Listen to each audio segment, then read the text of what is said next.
access the podcast of OA.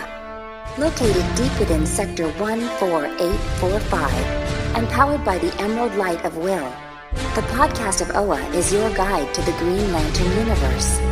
Hosted by Lantern Myron Rumsey, the podcast of OA begins now. Hey, Green Lantern fans, this is Myron Rumsey of the podcast of OA, and you're listening to episode number 243. We've got a lot of Green Lantern news to talk about, but before we get into all that good stuff, I got to make sure to welcome my good buddy, Mr. Phil Bova, my friend on the other end. Phil, my friend, how is life treating you? How are things going? I know your school year's done, so you're essentially a free man right now, right? One more week. This is one more week. Yeah. The seniors are done, and they graduated last week. I think that was. I had to call the names at graduation. So it was like, 200 names. That's a hard job right there.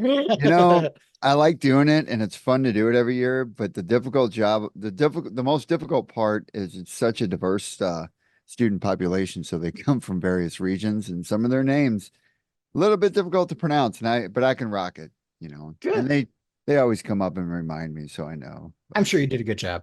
Yeah. So I got this week, and then after Friday I'm off, and then, party on. For those on YouTube land, if you can't tell, I got a little bit of sun today. It's been pretty hot this past weekend. I went to a college graduation today, and my cousin's wife graduated with her bachelor's degree, and it was nice when we got there. It was, there was a little overcast and some nice clouds, and then just before the ceremony, the clouds parted away, and boy, did it get hot. But lots of good stuff to talk about. There's been quite a bit of Green Lantern news since our last episode. Side note to that Green Lantern news. Did you get that tweet I copied you on today with the fan film? Yeah. I'm trying to have some conversations with them about that fan film.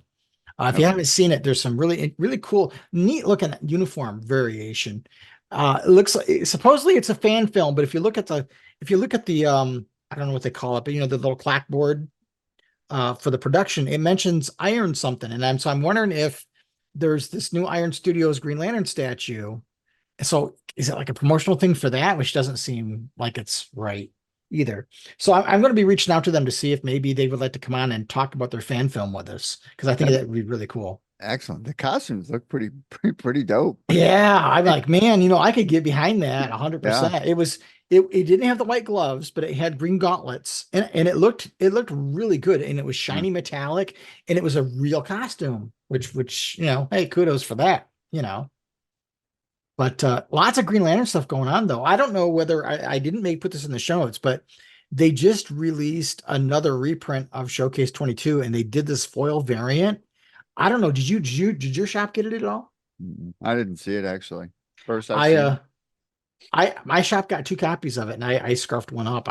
It's a really cool looking cover. I mean, it doesn't come out well on video for those watching on YouTube, but for those listening, just ask Myron what he doesn't pick up. Dude, text me, hey, check out what I got. Really?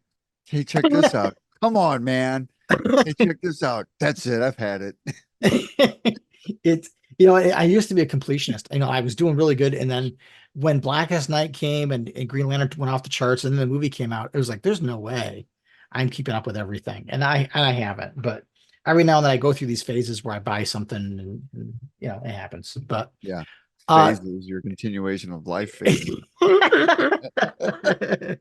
It's funny, they talk about there's those 3 phases in life. There's that era when you want things, then the era when you buy stuff, and then there's the era where you're trying to get rid of stuff.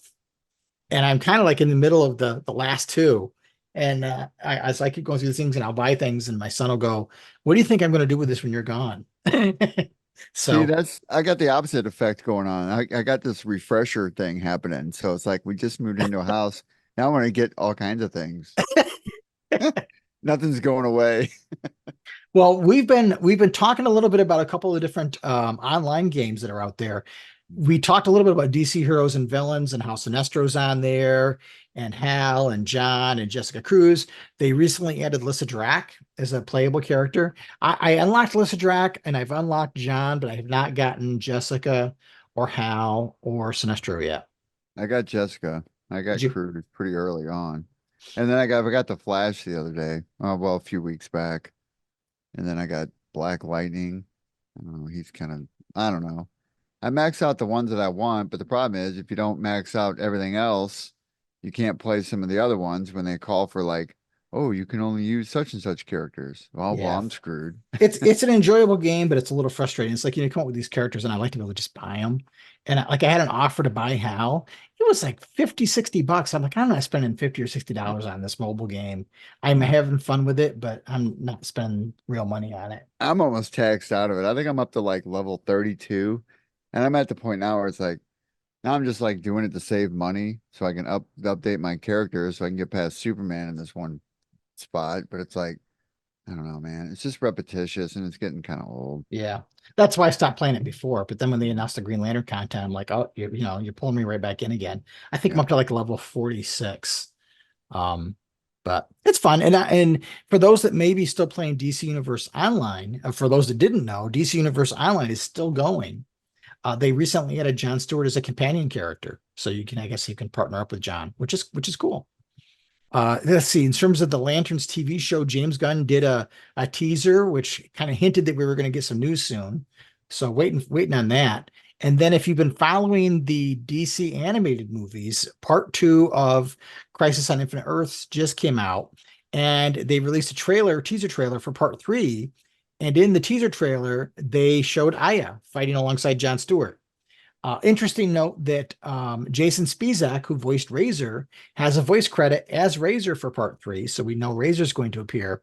But Gray Delisle, who did the voice of Aya, is not listed. So I don't know whether Aya is just going to appear as a visual element or if they just haven't announced all the casting yet. But we'll see. We mentioned a little bit earlier that there is a new statue from Iron Studios. It's a Hal Jordan statue. I'll put a picture of it in the video for YouTube, but it's kind of a neat looking statue. It isn't finished yet. They haven't gotten final approval on the likeness, but it's a line of statues where they've kind of taken some artistic liberties with costume, but it's really kind of cool because there are I think it's either 5 or 6 jet constructs coming up from behind Hal. And Chip is in it, so it's pretty cool. And it's not one of the big sideshow statues. It's not a 1/6 scale; it's a 1/10 scale. So that's not too bad. I think it's like $300 total, if I remember right. Well, why don't you go ahead and tell the viewers you pre-ordered it, right? Yeah. Uh, and then if you have been following Target and Funko, there was a recent Funko event. I don't remember what they call it. I think it's Target Con. Yeah, that's probably what it was. And My buddy Brian texted me about it, which, by the way, kudos to Brian. He doesn't work at Target anymore. oh, He got a job. He finished school and got a job in the real world. So congrats, good. Brian. Congratulations to Brian. Moving up. But they just released an Alan Scott Kingdom Come Funko Pop. So if you happen to be traveling to Target, take a look for that one. And if you didn't get the Red Lantern Hal, I think it's still out there. I got him.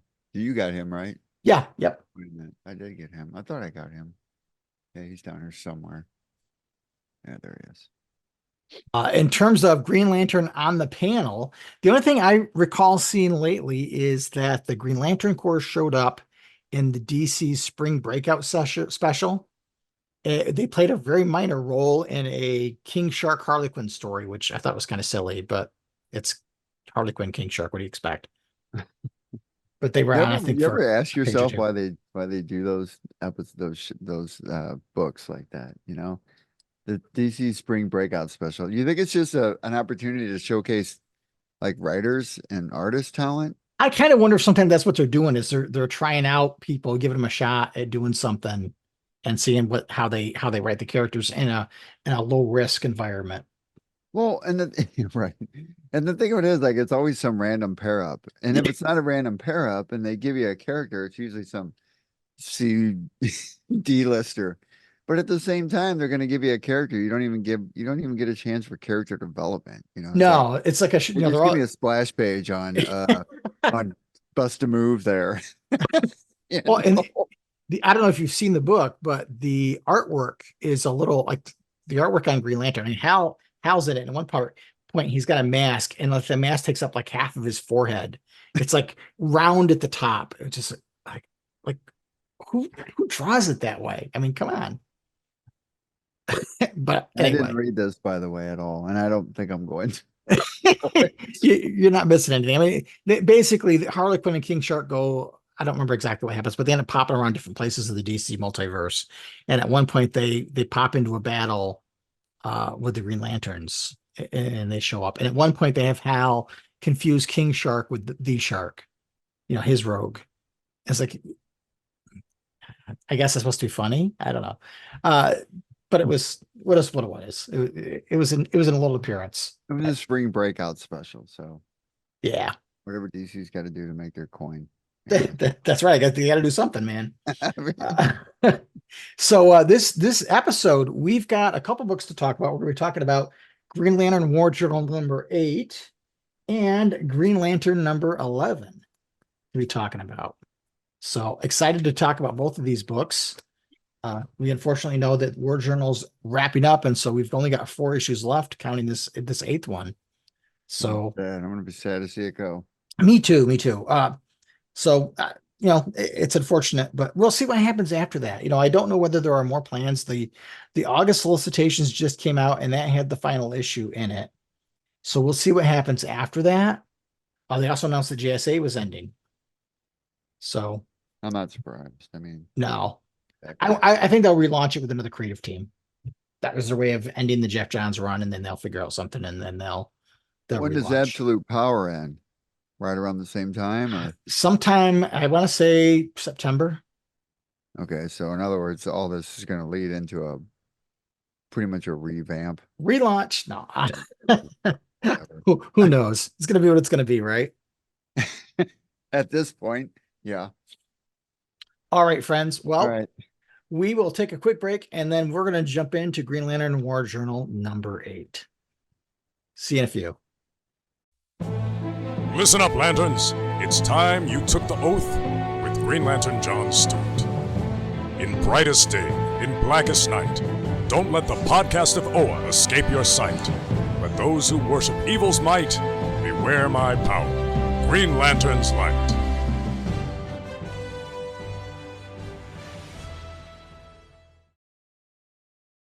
All right, fellow Owens, welcome back. Green Lantern War Journal number 8. I like that cover. Yeah, I thought it was good. I'm still not digging the outfit. No, I mean, I was just going to say the same thing. I don't like his new costume. I don't. To me, I think it's just the boots. It's the boots for me. I don't like that V thing going on up the top. It's too, I don't know, it's too rigid with the lines. I just see with the way the artists are sometimes, I can just see that is a case where people are going to forget it.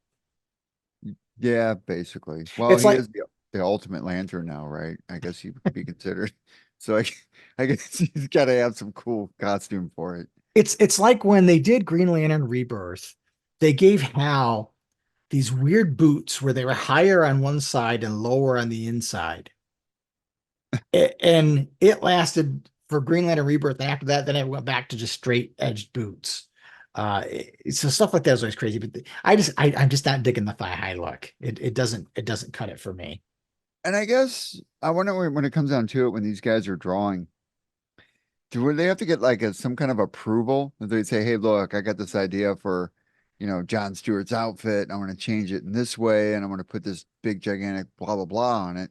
I wonder if they have to get approval for it, or is it a creator just says they're going to go ahead and do it and just get away with it? That's a good question. I don't know. I think for me, ask. It's a good question to ask. For me, I grew up around my father was an outdoorsman, so we fished a lot. So I just look at that and I see hip waders. That's fair.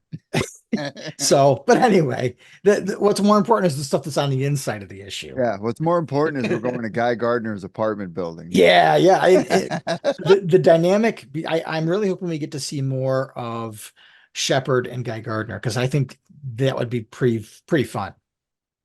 It is it is very cool. So Shepard shows up and he's looking for Guy Gardner. He shows up at his apartment, and then lo and behold, Guy Gardner's got an anti-intruder alarm system. Yeah, I'm like, man, pulls him into a straight construct. It's quite the security system. I mean, he's got more than a Ring camera going on, that's for sure. It is. So he has a conversation with Guy, because he ain't home. But of course, you have to see what's happening in Green Lantern 10 to see what Guy's in the middle of. And we all know what's happening over there. Him with that Lobo stuff. I don't understand what that guy. Okay, anyway, We'll get to that one, right? we'll get to that one. So then Shepard, gives Guy some clout. He's one of my greatest teachers. I can see that with Guy being a great teacher. All right, so Guy says Maybe. he hates him.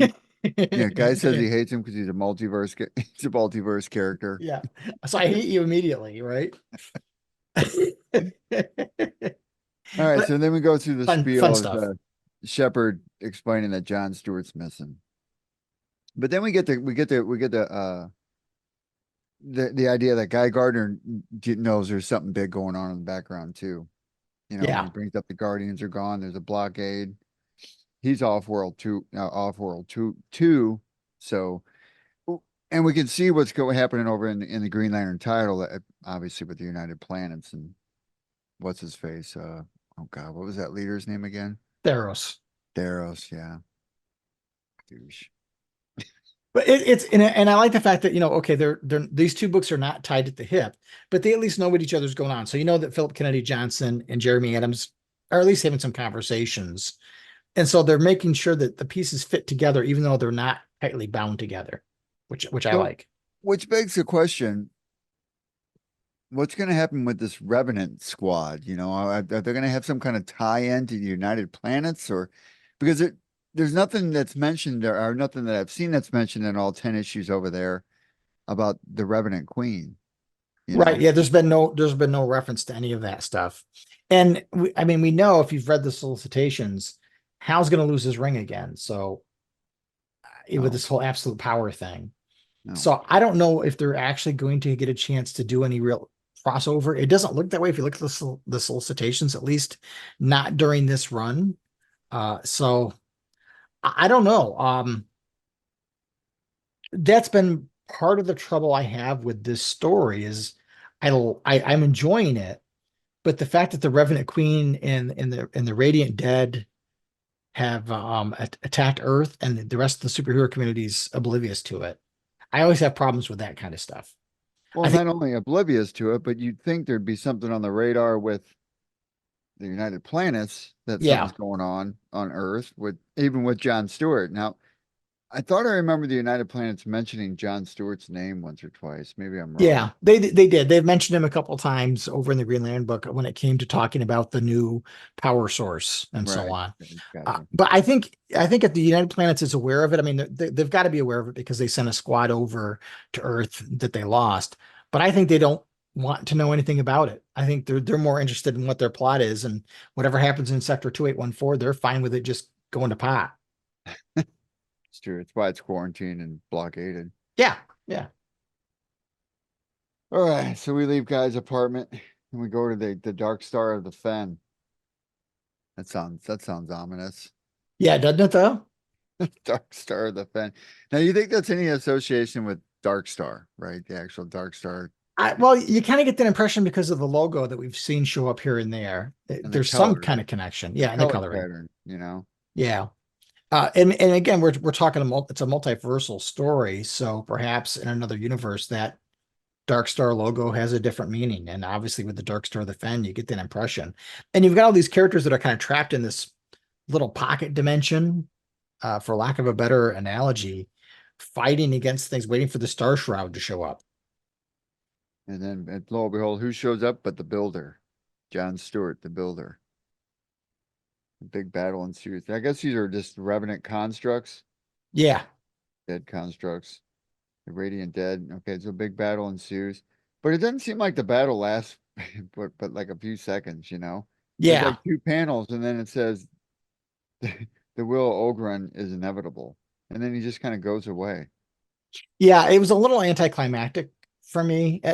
And I think it's one of these cases where this series is going to read better as a collected edition or reading all the 12 issues together in one thing, because I found this part of it a little harder to follow. Like I could follow the Radiant Dead and all stuff, and then we got to hear like, well, this feels like a diversion or a swerve of some sort we've gone away from that other story. He's just kind of trapped here now. It just seems like it's keeping him busy whilst other stuff is going on. But Well, and speaking of keeping him busy, you know, and then of course you got all these people calling him the Builder after he defeats Ogeron, whatever that thing was. But there's your Dark Star emblem. It does look like a Dark Star emblem right there when he's standing on that rock. yeah. Yeah. For me, the I hate to say this, but the better part of this issue for me was the stuff that took place on Earth. The stuff that took place in space, it just didn't resonate with me. And I know it's got to be like I said, I felt like we shifted gears. I don't want to say haphazardly, because we know that Philip Kennedy Johnson, he's going to write this better. It's all going to connect in the end. It's going to make sense. At least I hope it does. And you're talking about the stuff with his mom, right?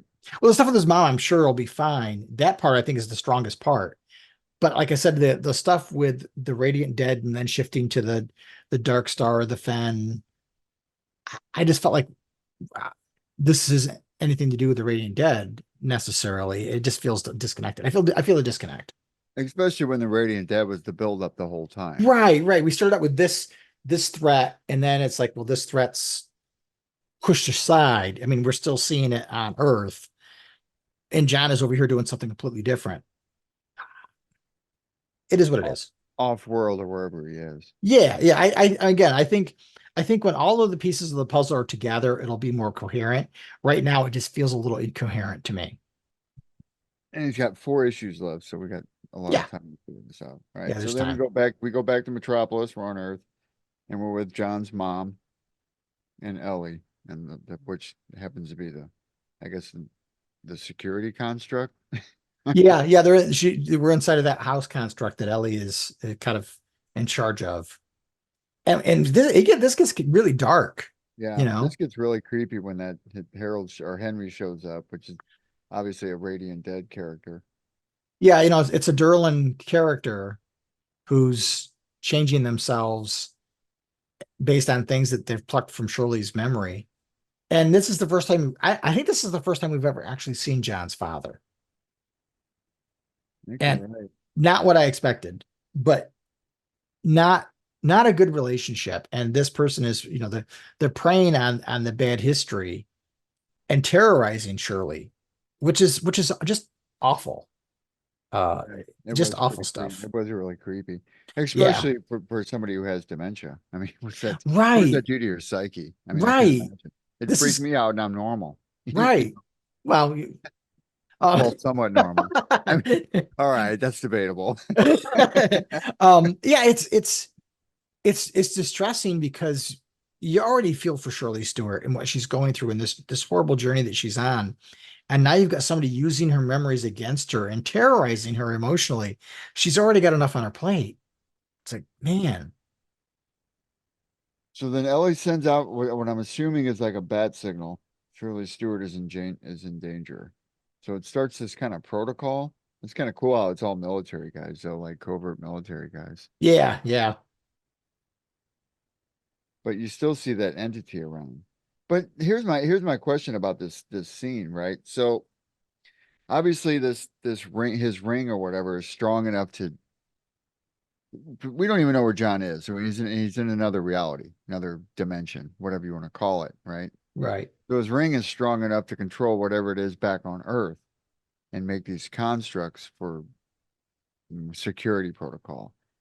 Is it able to detect this thing that's entering around his mother, other than the fact that it just seems like there's something weird going on? You need to get back to Earth. You know what I mean? Right. Like, does it actually detect what it actually is? I don't think so. I don't think Ellie knows exactly, because I think if Ellie did, she'd be going after it more than she is. That's true. And I think Shirley, because Shirley sees Ellie as a real child, she's trying to protect her own child, which makes perfectly good sense. Right. She's not going to talk about what's going on because she doesn't want her child to be afraid, because she doesn't realize that Ellie is a construct. That's a good point. But Ellie obviously knows something's going on and kind of throws up perimeter security and so on. And she knows that Varon is there. So she knows that much, just doesn't realize, exactly where Varon is hiding, and we kind of see him that the picture of that panel with the eyes that are up in the little ductwork area, and all you see those eyes peering out is really creepy. Yeah, that's it is. And Right, she just can't reach John, to tell him what's going on. That's true. I guess she can't send any kind of security alert, huh? Right. She's got no way to reach him. All right, so then we go back to, I guess, to the Dark Star of the Fen. Mm-hmm.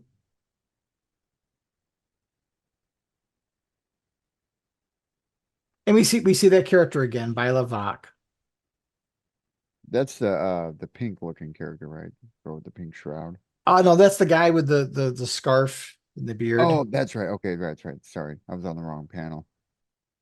And he basically tells John, you got to deal with this situation. You just can't leave. But he's got to go home and save his mom, so he's gonna have. Yeah. It's all coming to a head. So here, the best part, I think, what the book was probably this end scene, right? When Shepard finds. So where was the last time we saw the Book of Oa? It's been a long time. I could not tell you exactly when, but it's been a while since we saw the Book of Oa. That's what I mean. And that's what I thought was cool about this entire scene, which is a big reveal for them, Yeah. Lo and behold, being tucked away in the back of Guy Gardner's locker.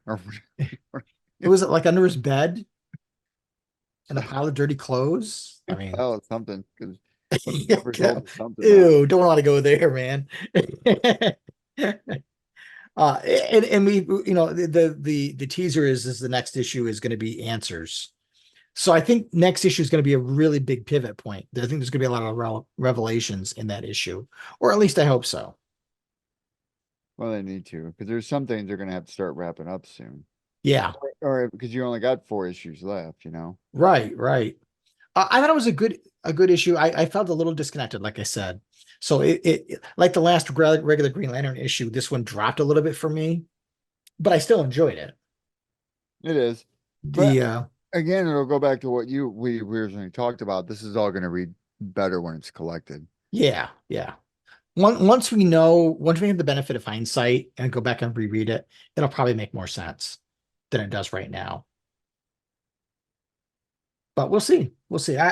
I'm still jazzed for this book. I'm still just, sadly disappointed that it's going to end in issue 12, but it's still right now the best John Stewart series that I think I've ever read. I like it better than Mosaic. I'm enjoying it. Like I said, a little stumble here, but overall great. And the Earth stuff for me has been the strong point. I mean, I'm really tied in more to, and I never thought I'd say this because I'm more of the cosmic space guy, but the Shirley Stewart story to me is the more compelling part. It's stronger because it adds weight. Yeah. And I'm what I hope for John is that he gets back in time. And I hope that somebody continues to write him. You can't just write a good character like this and then put him on a shelf and not have any kind of concept for him moving forward. Right. I think he's too strong of an anchor for DC. I mean, he's prominent in a multitude of ways, and I think it'd be wasteful not to have them incorporate him in the mainstream of characterization. My one concern is that when this book ends, if they do not do another Green Lantern title of some kind, that we're going to try to cram. We're already seeing it in the Green Lantern book, cramming more and more of the other Green Lanterns into the book. I don't want to see one book with all of them crammed in together. They need more breathing room than that.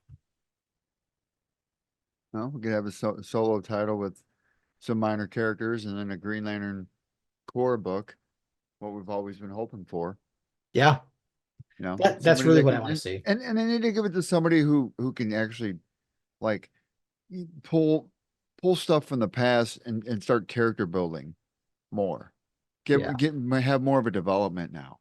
Because some of these lanterns that we don't even know hardly anything about, the last time they've been used or utilized has been so long ago that you forget their concepts anymore. So, reinventing the character and bringing them from the forefront and then having more of a foundation build with them would be nice. But I mean, it takes a writer that needs a heavy hand and it's going to give time to do that. I really would like to see a Green Lantern Corps book, and yeah, you've got to anchor it with 1 or 2 Human Lanterns, but limit it to just 1 or 2 Human Lanterns, and then the alien members of the Corps that have gotten short shrift for a while. Right. But I like the idea of what they're doing in the main Green Lantern story with having backups, because you're giving some page time to other people. You're not overcrowding a story with multiple characters that you don't need to, but yet you're still giving them time to shine. If there were 2 Green Lantern series and they each had a backup in the back, I think we'd be probably enjoying it even more. True. That's a good point. But all right, my friend, we will be back in a few moments to talk about Green Lantern number 11.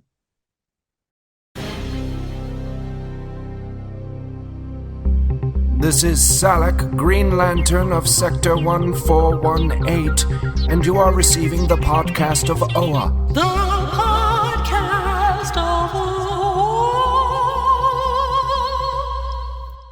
All right, Green Lantern fans, welcome back. And this time around, we're going to talk about Green Lantern number 11. Phil, I don't know if you saw any of the variants, but this one I thought was hysterically great. Yeah, it's good stuff. With Lobo doing the little noogie on Hal, and Hal's just kind of looking with this look of like, come on, really? There hasn't been a time where I've read Lobo that he's been written bad, you know. He's always been that offshoot comical character that no matter where his input is at and no matter who's doing it, I mean, he's been great. I mean, I think he's underutilized, but as long as it's classic Lobo and not the New 52 Lobo, because I didn't care for New 52. Oh, that was Lobo. terrible. Ugh. Yeah, that was tragically bad. Even the animated logo was great, you know? Yeah, the one on the Superman, the animated series. Oh, that was a lot of fun. Yeah. So this issue starts out with the Zamorans, and man, Theros shocks another one up and gets rid of another part of the emotional spectrum. Yep. Bye-bye, love Lantern. So that leaves, let's see, we've known, I think the only ones left are the Green Lanterns and the Indigo Tribe. And we have not seen the Indigo Tribe, I don't think, for any substantial appearance since Godhead. No, and there hasn't been really any mention of them in this book either. No, and it's the only part of the emotional spectrum, if I recall. All the rest of them have been dealt with. And if I'm also not mistaken, Razor would be the only one that had a tie with it, wouldn't it? With which? The Indigo Tribe. No, Razor was red. Just red? I thought he had. Yeah, he was just red. Okay. All right. All right. So the blue's gone. We know the blue's gone, right? Yep. We know red's gone. We know orange is gone. We know blue is gone. We know yellow's gone. If we didn't already say that. And now violet is gone. Pretty interesting. You know, and I love how when we cut back to Oa, when Kyle is reacting the way he's reacting, and you could tell, you know, his connection to the emotional spectrum is still there from his time as the White Lantern. And I thought that was great that Adams kind of made that connection. I know we're not that part of the book chronologically yet, but I thought Jeremy Adams using that piece of Kyle's history and giving him an anchor point or giving him a reason to be in the book to echo what's going on with the emotional spectrum, I thought was good. Yeah. Yeah. So I guess one question I have about the lanterns blowing up or being destroyed. Now we've always seen them. They've always been destroyed and they've always been brought back. I guess it's something that's like magical that I wonder who builds these things. You know? I don't know. That's a story in and of itself right there. Right. I don't know. I don't know what's going to happen. You know, you would think with all this stuff going on that somebody would be around that would have survived these things to let the universe know that the United Planets and Theros is doing stuff that's wrong. You know, I don't know. It's interesting. But the fact that the Star Sapphires are now gone too is it's a little interesting to see what's going to happen. And this issue obviously has the stuff with Carol Ferris that they kind of teased was going to be in the last issue. I don't know whether whoever wrote the solicitations got it backwards or what, but this is a very big Carol Ferris issue. A lot of stuff going on with Carol here. And we can see here that she's trying to move on from Hal. She makes the hasty decision to get married to Nate Broom. And you can tell, though, that even though her mind is saying, let's get married. Her heart is not there. And you feel sorry for Nate. I mean, this would be the second time she's gotten married, because she got married to Gil Johns when Hal was dead and his time as the Spectre. And she divorces, once Hal comes back, she divorces the guy. Poor Nate is being set up, because even though Hal is not what exactly she wants, that's who she loves. It's a tragic relationship. It really is. I see Nate turning to the dark side. That would be Might be interesting. the first one to get the Red Lantern ring when it comes to fruition. But yeah, I mean, they're going to go to Vegas to get married, which is something I never would have pictured her doing. But again, to me, this is an impulsive thing. And it's a very human thing. She's impulsive. I think she thinks, hey, if I get married, I'll love this guy and I'll stop loving Hal because I'll be married to this guy. And that's going to do it for me. But if you look at the history of Carol Ferris, Not going to do it for her. she's right, but she's always been like that. She's always been, we did the whole issue, the case for Carol Ferris, that we did in one of the episodes of the show. We did a whole thing where we evaluated her character, and she's always the one that she can't decide what she wants, because what she wants isn't exactly what she thinks she wants. And she's in love with the part of Hal that is the very thing that also makes him not, and I don't want to say stable relationship, but what attracts her to Hal is the same things that make him someone that she doesn't want a long-lasting relationship with, for the day in, day out stuff. Yeah. And how many people are like that in real life? A lot of them, Yeah. a lot. So it's a very, it is as conflicted as she is. It's very realistic. And we go back to Oa. The Resistance Corps think they have the upper hand because they've got somebody willing to testify against Theros. And, it's almost like you got this montage scene where you see them walking towards the council chambers, and they think they've got the upper hand. Well, what do you think about Simon Baz getting some panel time? And Yeah. and he gets some balloon time too. Yeah. Yeah.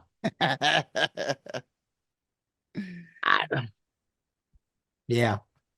And that's my one problem is we're getting all of these characters added in, and I'm like, whatever.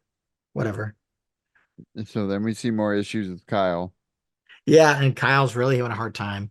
And again, it's got to be that connection that he had, because he's gone through. Hal was a White Lantern too, but he was only a White Lantern out of necessity during Blackest Night. He didn't go all through the trainings. He didn't master each one of the emotions. Hal Jordan it, right? He just did it. And so Kyle has that emotional connection to all of the spectrum, and seeing them destroyed has got to be completely upsetting. I'm kind of hoping that they do something with Kyle where he's the one to bring it all back, and maybe fully embraces the White Lantern shtick. Or it'd be cool if he was ignite all the other lanterns again. Yeah. Fuel or start the other lanterns. I thinking about it, like, the thing that John Stewart did draws, it has all the entire emotional spectrum in it. It isn't just green. That was one of the things that happened during that run. So wouldn't it be interesting to see Kyle use the power source that John created to reignite all of the different parts of the emotional spectrum and restore them all? That's some sound logic there. Could be what they're going for. I think it'd be kind of cool. I mean, it would give Kyle his due. Well, yeah, it would give him something to do. You know what? The one thing we've maligned that last run pretty well, but the one thing I do agree with Jeff Thorne about was there are too many Human Lanterns, and we need to do something to kind of give them some different roles. And that was why you saw Simon Baz get the role he got as kind of the Crypt Keeper, the Ghost Whisperer of the Lanterns. And you saw the Teen Lantern taken off the table, even though she was never really a Green Lantern in the first place.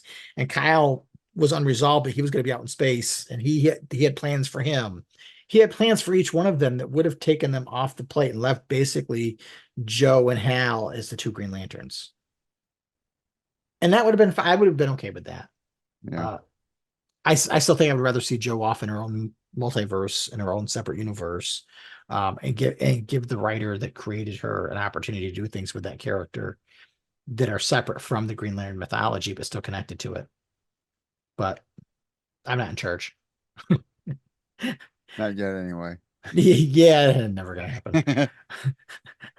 But then you see Carol and Nate on their way to Las Vegas, and you get a flashback to a story we've never seen that also involves Carol's first trip to Las Vegas, and that's with Hal. And this whole flashback scene, there are little bits in here, there are little nuggets which are so indicative of their relationship. I mean, like this very first thing where the guy is saying, this kid on the bike is saying, "Hey, Carol, you want to hop on? I can give you a ride home."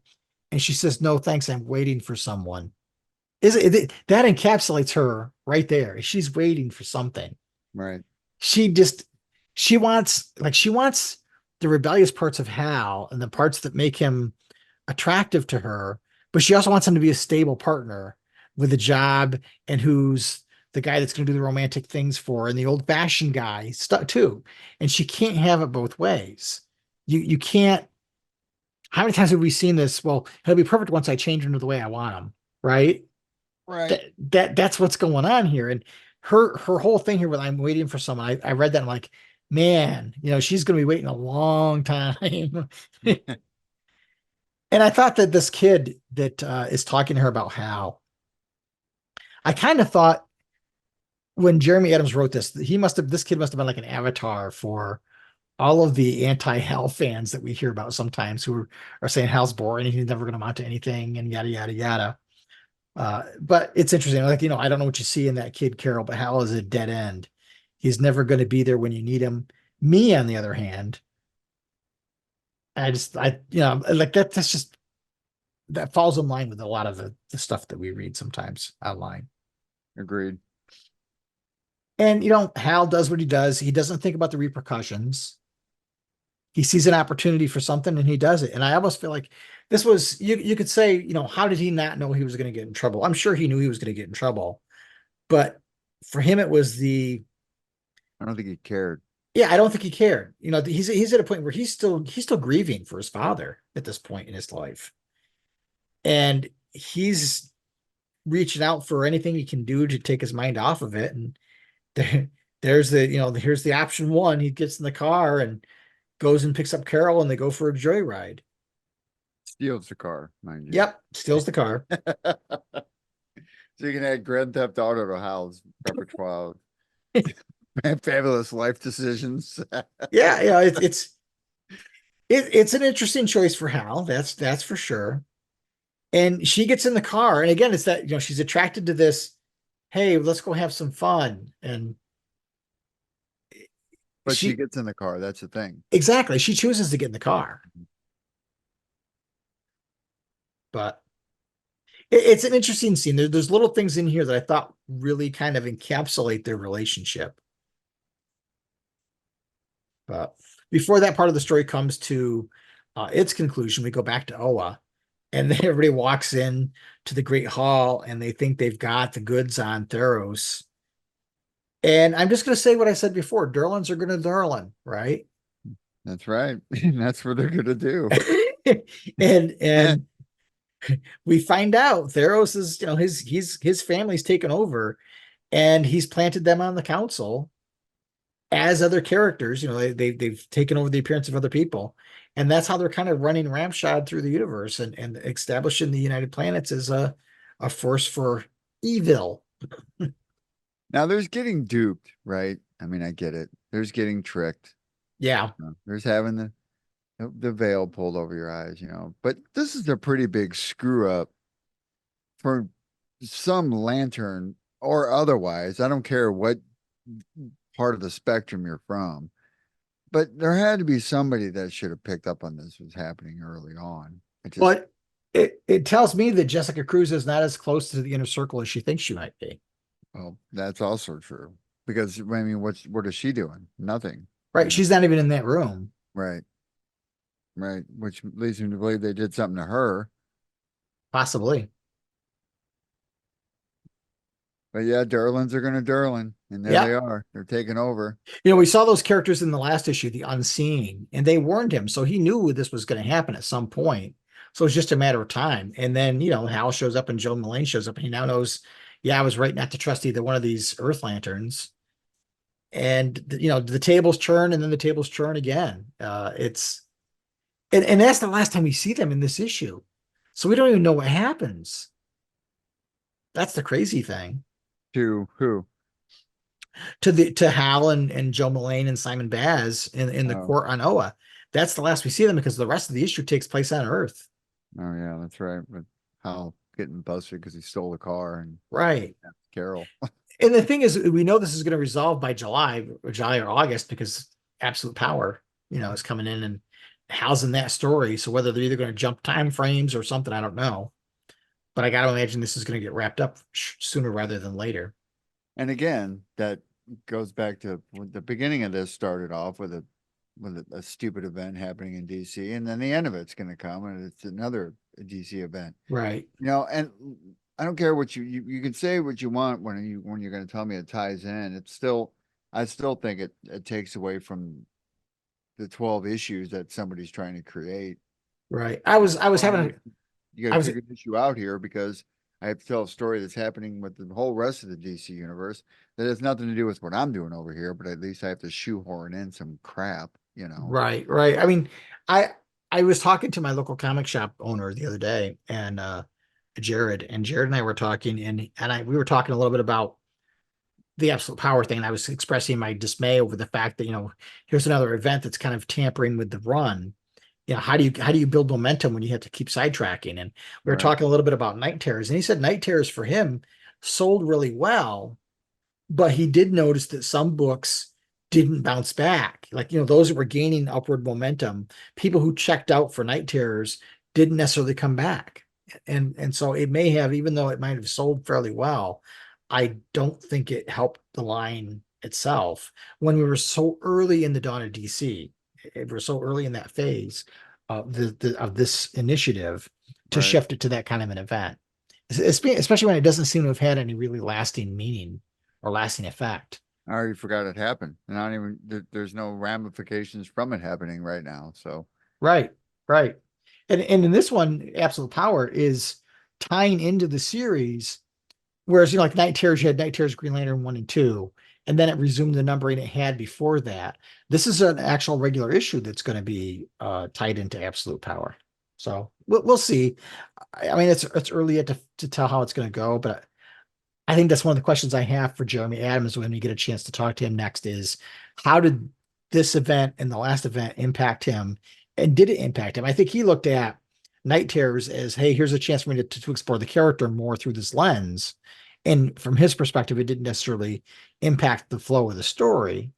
But I think this one kind of does because, Hal just got this ring and now he's going to lose it again. And we know he can just make a trip into the jungle and get another ring. Right. It's not like it's but we'll see. But anyway, story jumps back to the past with Hal and Carol in Vegas. And I want to know, like, how did they even get to sit down at the machines and do anything? Because it looks like they're gambling in the casino. And they're pretty young. Yeah. These are like middle school, I want to say middle school, high school, somewhere in that range. 8th, 9th grade-ish. But maybe that's why they approached them, because they were kids. Maybe. But they get caught, of course. And then we find the ramifications is that Hal's going to have to go to boarding school. So once again, she's leaving, right? And again, the closing two panels of young Carol and mature current day Carol of, you better Hal Jordan, because if you don't, I will come find you. And then Nate says, Carol, are you ready? And you can see the look on her face. She's not ready. This isn't what she wants. And the whole thing about her going to find him is very much foreshadowing, in my opinion, of what's going to happen as this goes forth. I love the Chapel of Solitude, though. I think that's cool. That is cool. I'd get married there. And me and Denise can renew our vows. Right, there you go. There you go. Do you think she'd do it? This probably would. She wouldn't care. She got the real deal the first time out. There you go. She'd be okay with that.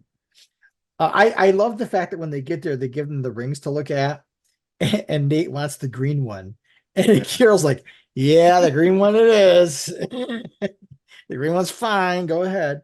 But again, look on her face. I mean, I have to give a lot of credit to Zermanico and Amanake Nihulapan because the visual storytelling supports Jeremy Adams' script. And I don't know whether Jeremy's notes say draw her this way or whether that's their artistic choice.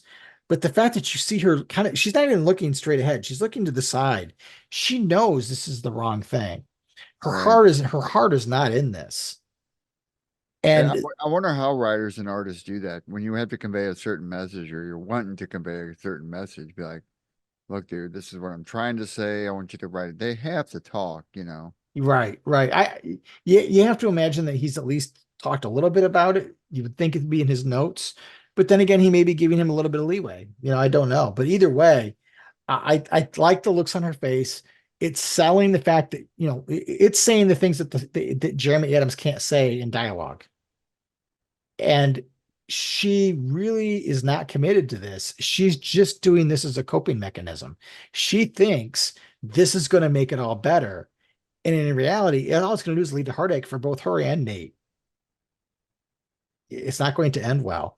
And I'm sure you and a big chunk of the people who are listening to this show or watching this show are going to agree they're not getting married. No, hell no.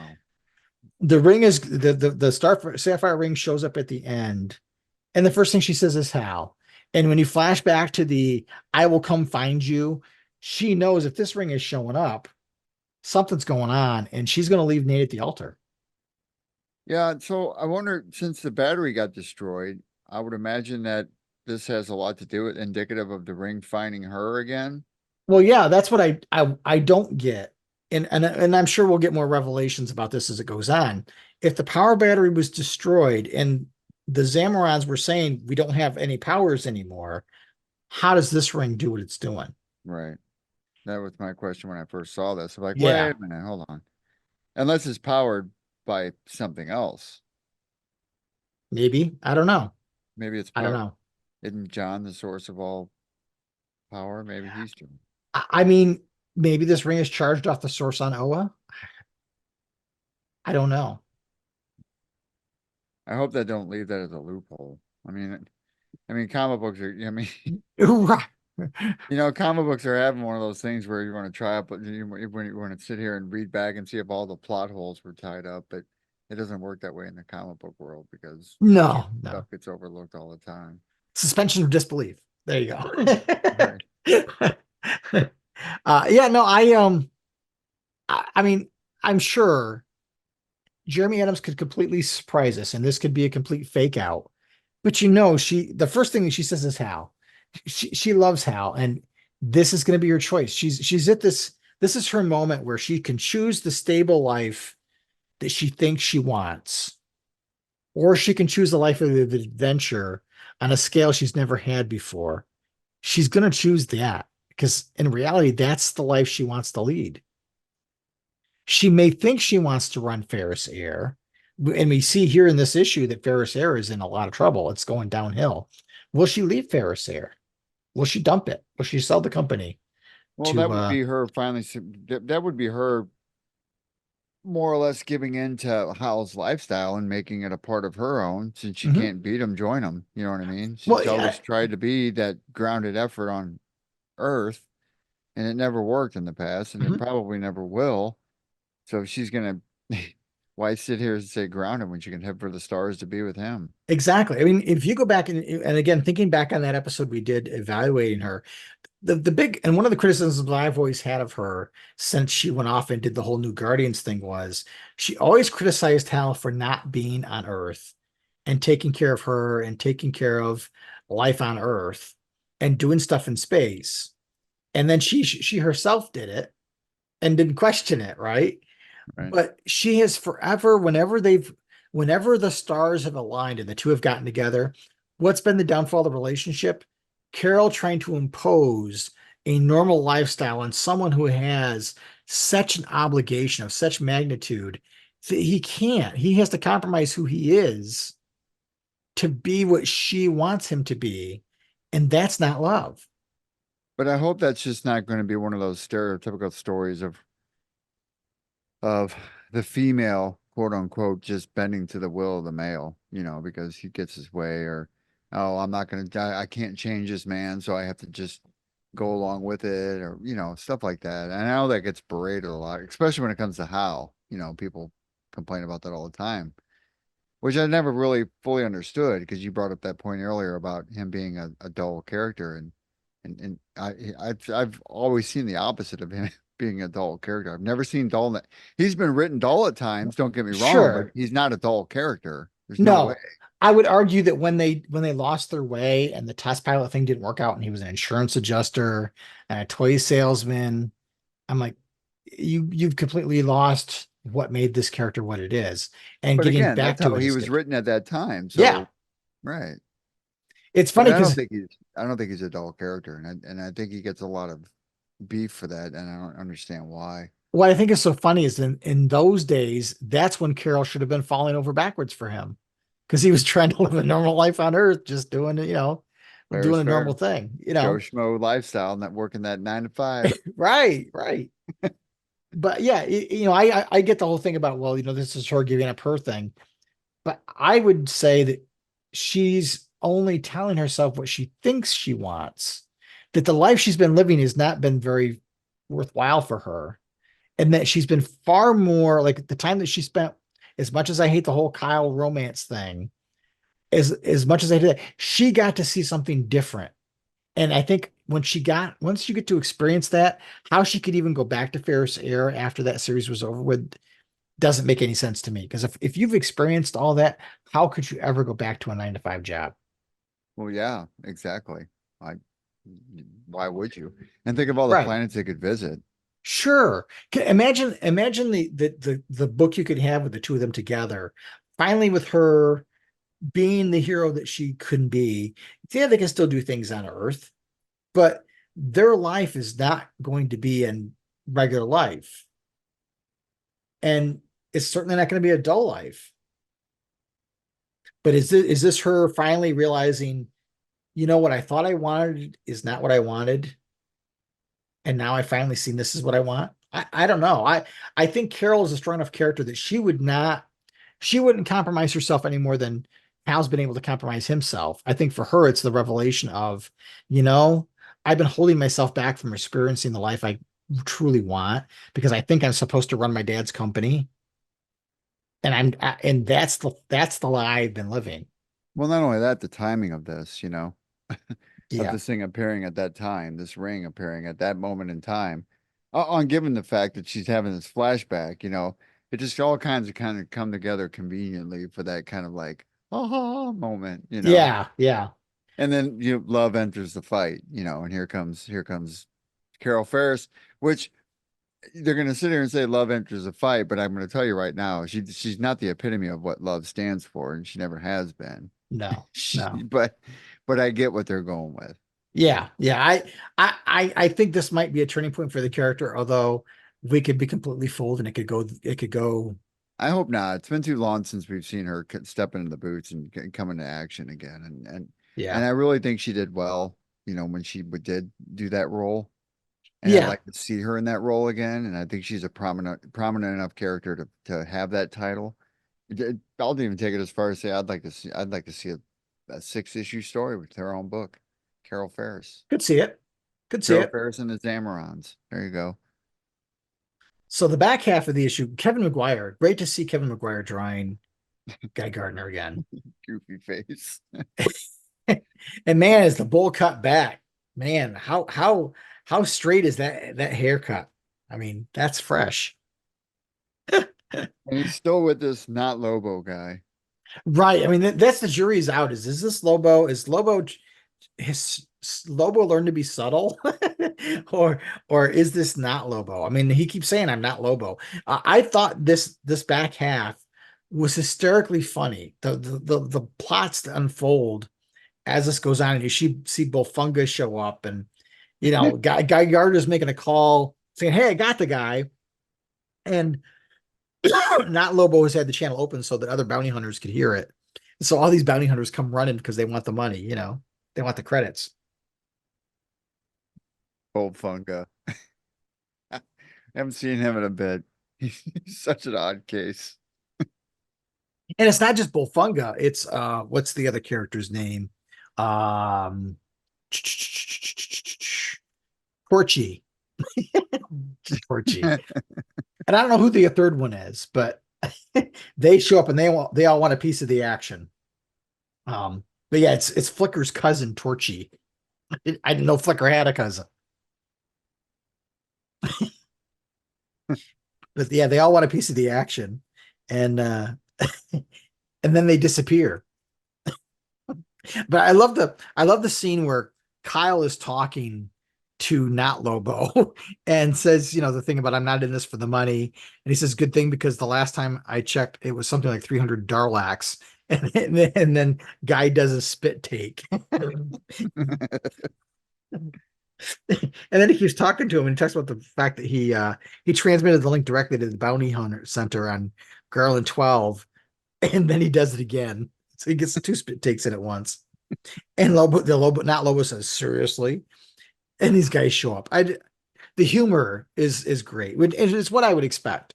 But it's great to see Jeremy Adams kind of cutting loose and just having a lot of fun and making a whole adventure out of it. And then we see how this does tie into the House of Brainiac, because they disappear and they show up, and there's a whole bunch of Not Lobos in where they're at. One of them looks a lot like Alice Cooper, the guy in the vest. Either that, or a lot of them could be construed for Alex Simmons, or what's his face, Kiss. Gene Simmons, yeah. Gene Simmons, sorry. Yeah. Yeah, I get it. I've been reading the House of Brainiac. It's pretty good so far. Not entirely sure how it's going to tie in here or where that loose thread goes, but I haven't read the latest issue yet, so I'll have to check it out. Yeah, I'm not sure how it's all going to tie in, and I don't know whether Guy is actually going to show up in that story. The solicitations didn't seem to indicate that, but we'll see. And obviously, the next issue is going to carry that story forward a little bit. Well, I think the Action Comics 1065 is the House of Brainiac, the third part of that. So there might be some pieces about that when I haven't read it yet, so that's on my next to read. I liked the Kevin McGuire artwork. I don't think I liked the coloring that much. The coloring seemed a little very orangey, but like it looks like a guy got a spray tan. Yeah, it kind of looks like he did. But still a lot of fun. That whole back end was fun. This issue was a lot of fun. I think that you needed the Guy Lobo stuff to balance out, because if you look at the front half of the issue, it's very serious. There's no lighthearted stuff in there at all.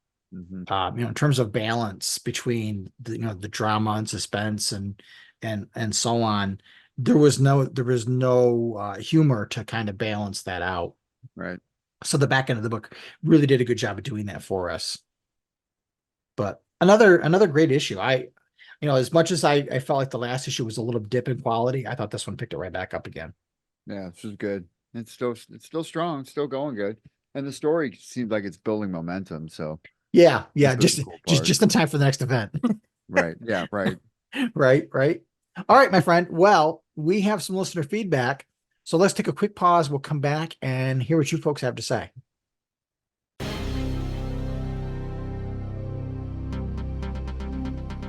What up, dweebs? This is Guy Gardner. You're listening to the podcast of OA.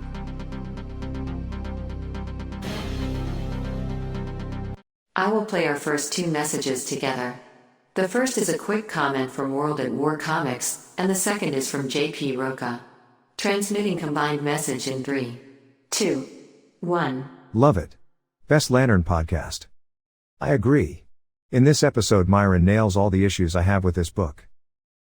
Hey, thanks so much, World at War Comics.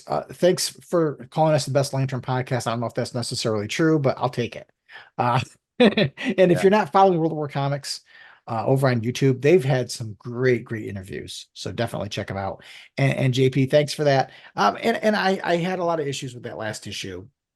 No pun intended. But I think this one is a lot better.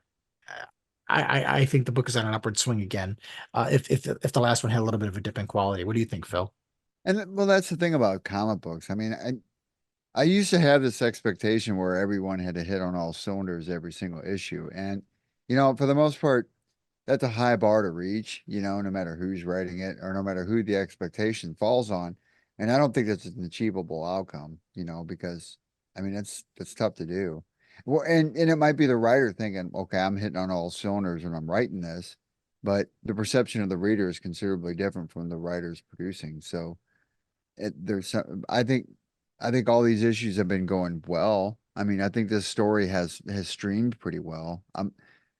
I hope we get all the plot holes filled up because at the end of the day, there's some stuff that I want answered myself Yeah, that yeah. I hope gets resolved and they don't leave it open because I just don't like when they leave those plot threads open. Well, yeah, I mean, we were just talking about the Indigo Tribe earlier. We haven't seen a resolution to why did they betray the Green Lanterns? Well, Right. we've never found that out. There's all kinds of little plot holes and things that are out there that you hate to see those kind of things happen. But you're right though. Every run has different reactions. Like there are people that loved the Thorn run. We weren't two of them. There are people who love this run, and there are people who find it a little short in what their expectations are. Well, And it's the same thing with the Grant run, the yeah, Morrison run and oh, Sherman. definitely. I mean, Uh, that's really that's one of I think that 2 years of Green Lantern is probably it stands the reason his kind of writing, right? Grant Morrison, right? So you're going to have these 2 years of Green Lantern that was written by Grant Morrison, and it's always going to be that 2 years of like, oh, it's kind of a 50-50. You either liked it or you hate it. But that's how Grant Morrison was, and we talked about that before that even started, yeah, yeah. Which version of Grant Morrison are you going to get? What kind of a book are you going to get? right? And then, they DC kind of, I don't want to say mishandled, but they kept giving him conflicting information about how many issues he was going to have. So it affected the pacing and the overall storytelling of the book. But then you had Grant, some people like, you and I, when we talked about it, I loved seeing some of the little touch things that were done that you didn't have to know the backstory to be able to enjoy the book. But knowing that extra layer of detail was there, it made me want to go back and find out about these other characters. Sure. But I also agree with people who felt that the story was a little meandering, especially the second half. And that was where he didn't know how many issues he was going to have. So yeah, maybe it was a little rudderless for a little bit, but I still enjoyed it. Right. But all right, Powering, why don't you go ahead and give us the next piece of feedback? The next message is from War Lion, who has some comments about Kelly Quintella and the House of Brainiac tie-in story with Green Lantern Guy Gardner. Transmitting in 3, 2, 1. How are you? I'm gonna try and tackle 2 points quickly. Hal knowing Kelly is something Joshua Williamson established in Green Arrow issue 7, and as you might have noticed, Adams is following Josh's footsteps in a lot of ways because a lot of the things Thorne did were undone/ignored by Williamson in Dark Crisis, and people thought they were just continuity errors until Adams expanded on them. Things like Simon and Jessica being Green Lanterns again. This begs a question, which is that some deceased Lanterns who died in Thorne's run were seen alive in Dark Crisis like Arisia, so are their deaths gonna be ignored, or they'll explain how these characters are alive again? As for House of Brainiac having a lot of Lobos, the dominant theory is that they're all clones made by Brainiac, thanks to him having the new 52 Lobo imprisoned, which you probably remember happening in Hal and the Corps' first arc, and the Lanterns left him there because he was trying to kill them during his last new 52 days. It also makes sense considering that the 3 Zarians alive in the universe are the 2 Lobos and Crush. It'll be fun if the tie-in to House of Brainiac ends up being Guy versus New 52 Lobo as revenge for what the Lanterns did to him or something along those lines. Hey, Warren Lyon, thank you so much for reaching out. Yeah, you're right. Kelly was mentioned in that Green Arrow issue 7. And it was interesting.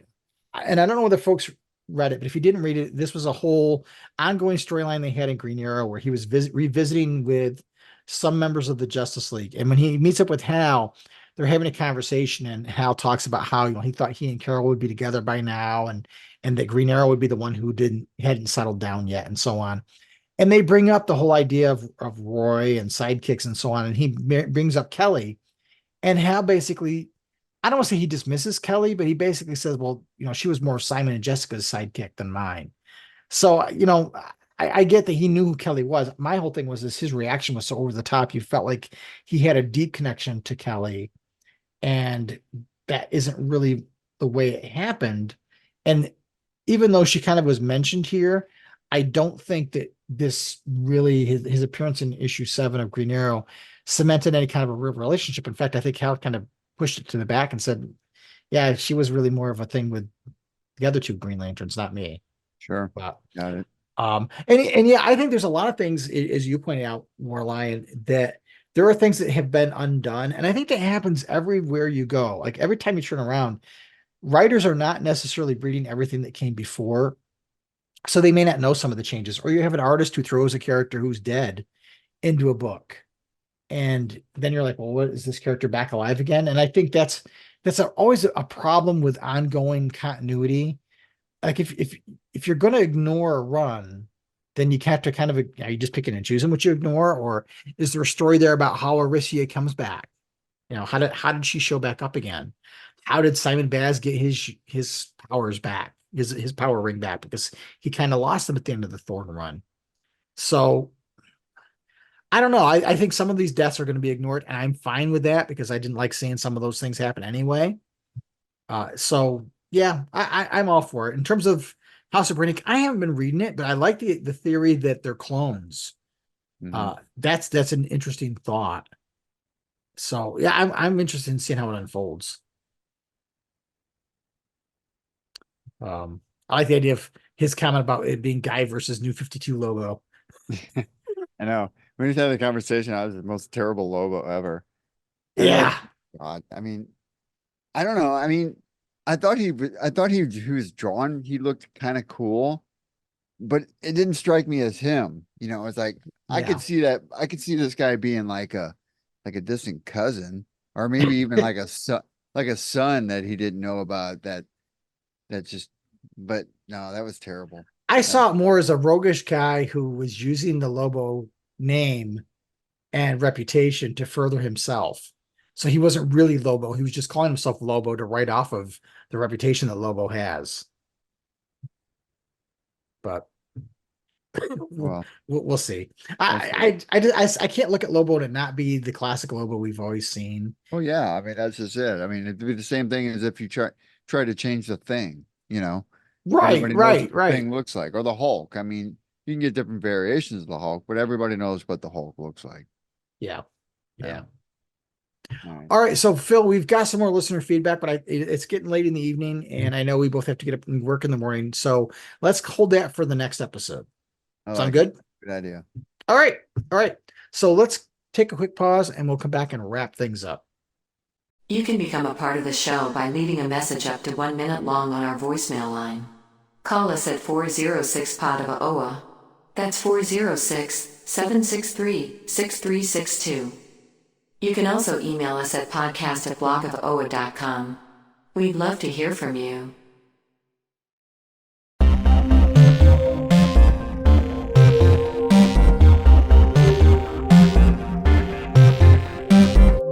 All right, fellow Owens, welcome back. Episode 243.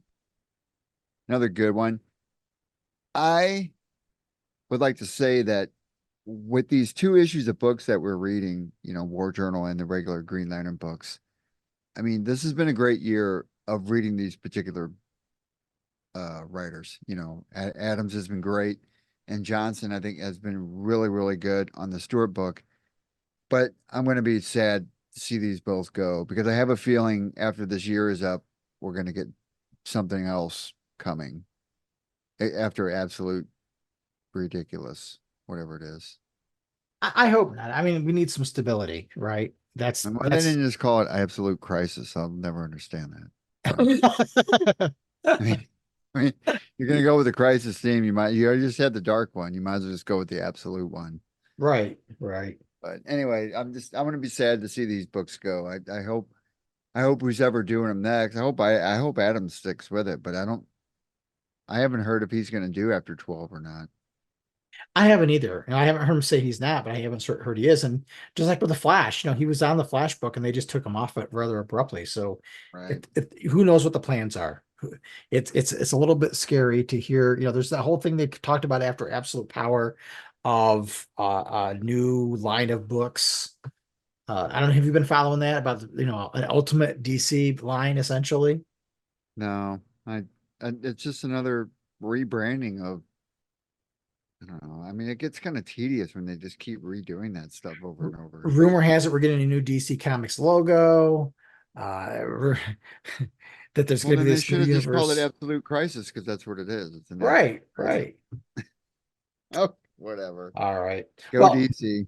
I don't know what our next episode is going to be yet. We've got two things going on, and we've got obviously the ongoing. We've got the Justice League versus Godzilla versus King Kong book to talk about. That series is wrapping up.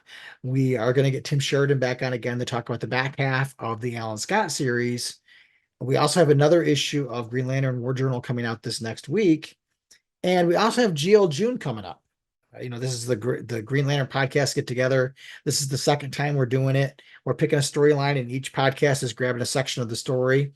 Last year we did the whole thing with Kyle, and where he had different. I don't remember. Do you remember what the plot was called? The overall story. I don't remember. No, I don't. But it was where he had different versions of Green Lanterns that he was partnering up with, and different characters. It was like, Kyle teamed up with Power Girl, and then he teamed up with Adam Strange, and so there was that. So this year's another event we're going to do. So we've got our role to play in that, and that's going to be the beginning of June, because we've got the second part to that. I think it's five shows, 5 podcasts, and 5 issues. That's really cool. I'm looking forward to it. It's gonna be a fun one. Yep. I like when we partner up with those other guys. Yeah. It's a great way for us to cross promote things, because I know people like to compete with each other, and I've never looked at it as that. I looked at it as we're all brothers in arms. We all love the Green Lantern franchise, and we're all doing different things and some similar things, but it's different voices and different perspectives. And I think that's great for Green Lantern fans to be able to hear a lot of different ideas and a lot of opinions, and everybody's covering something different. Like we and Lanterncast are covering a lot of the new books. There's another show that's doing a lot of the older stuff. So it's great because you can get a lot of content to enhance your fan experience and not have to look very hard. So I'm looking forward to partnering with these guys, even though we're not together physically or talking about things together. We're each doing a different piece of the pie, which is a lot of fun.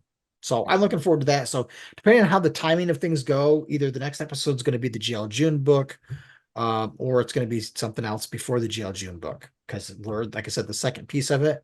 So we need to wait for the first piece to get released. But cool. We'll figure it out. Yeah, we'll figure it all out. I'm looking forward to it. It should be a lot of fun. So, my friends, thanks for joining us and making us a part of your fan experience. And until next time, take care of each other, treat each other well, keep that power ring charged, and make every day your brightest day.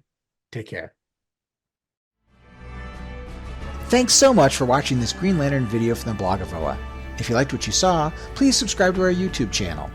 You can find even more great Green Lantern videos, reviews, podcasts, and more at our main website, www.blogofoa.com. So until next time, keep your power ring charged and make every day your brightest day.